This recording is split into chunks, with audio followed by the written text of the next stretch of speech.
अध्यक्ष महोदय, आदरणीय प्राचार्य महोदय, समस्त सम्मानित शिक्षक एवं शिक्षिकागण एवं मेरे प्यारे साथियों, मैं शिवम श्रीवास्तव कक्षा 8वीं का छात्र हूँ और आज मैं स्वतंत्रता दिवस के इस पावन अवसर पर अपने कुछ विचार आप सभी के समक्ष व्यक्त करना चाहूँगा। जैसा कि सब विदित है कि स्वतंत्रता दिवस न केवल एक राष्ट्रीय पर्व है, बल्कि उन सभी करोड़ों भारतवासियों के लिए त्याग और बलिदान का प्रतीक है। शहीदों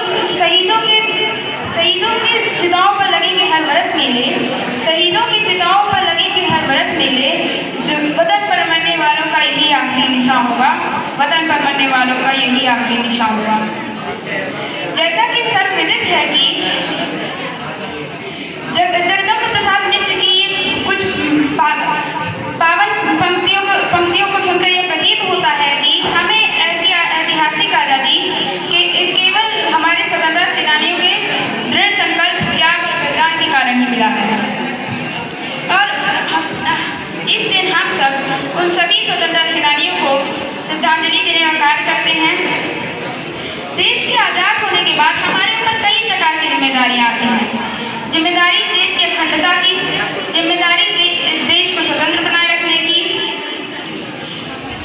और हम सब इस जिम्मेदारी को इस प्रकार पूर्ण कर सकते हैं कि जब हम कुछ बिंदुओं को ध्यान में रखें। पहली बिंदु शिक्षा, दूसरी स्वास्थ्य, तीसरी राष्ट्र सुरक्षा। महोदय, जैसा कि सब विदित है कि शिक्षा ही वह माध्यम है जिससे हम सब देश विरोधी ताकतों के कार्यों पर अंकुश लगाने का कार्य कर सकते हैं। इसके अतिरिक्त स्वास्थ्य भी एक प्रमुख स्तंभ है देश को ऊंचा करने के लिए। एक स्वस्थ बदन में ही एक स्वस्थ मन का निवास होता है और एक स्वस्थ मन ही सभी कार्यों को पूर्ण करता है। अतः यह स्पष्ट है कि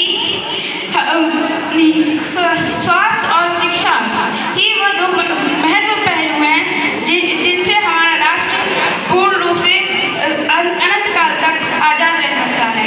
इसी के साथ मैं अपनी वाणी को विराम देना चाहूँगा, परंतु वाणी को विराम देने से पहले मैं कुछ पंक्तियाँ कहना चाहूँगा। यूनान, रोम और मिस्र मिट गए जहाँ से, यूनान, रोम और मिस्र मिट गए जहाँ से, अब तक मगर है बाकी नामो निशां हमारा।